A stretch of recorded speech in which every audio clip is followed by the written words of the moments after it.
Okay, guys. So what we saw, the dorsal intercostal and the ventral intercostal coming off the internal thoracic. So this artery here is internal thoracic artery, and the vein which runs along with the artery, that's going to be your internal thoracic vein, because we know, like, most of the time your veins are going to be the satellites of the arteries. So on this side we do see both of them.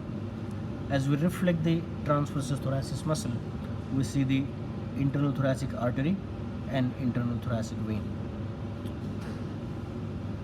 As the intercostal arteries, they come off both of them, intercostal veins are going to drain into the internal thoracic vein as well as into azygous vein. But now what it's going to do on this side, the intercostal vein is going to go and cross the median plane, and we can see it is coming into the azygous vein from this side as well.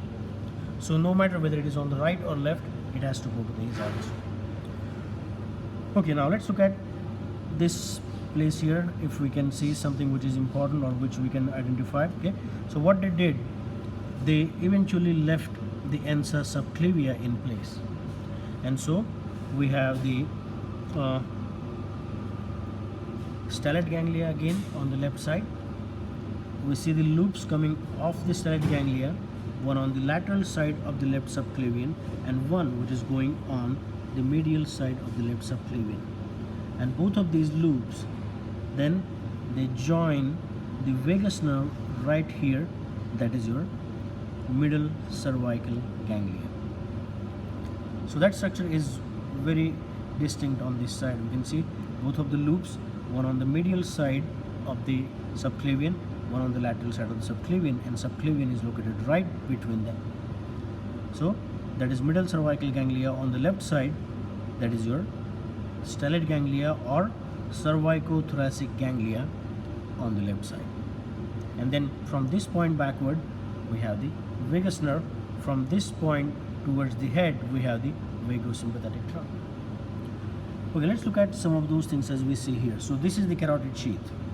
When I hold everything together, that's going to be my carotid sheath. And then what structures are present in the carotid sheath?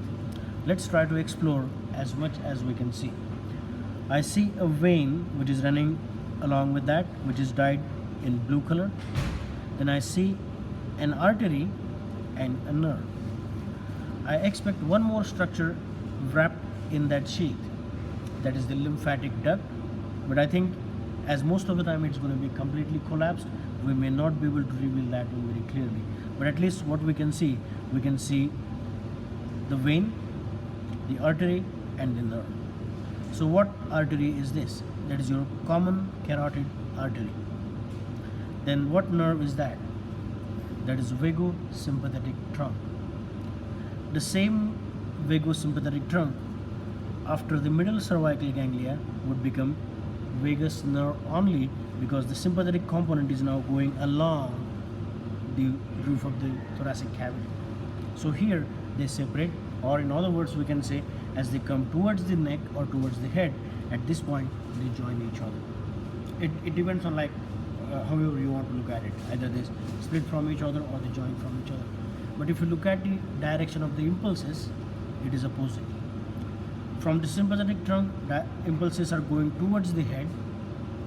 From the vagus nerve, impulses are being carried towards the organ, and so their direction is opposite.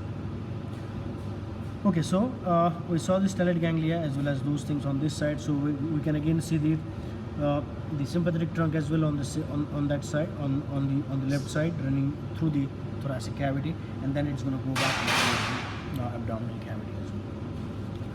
Okay, so let's see if we can now look at that dog there.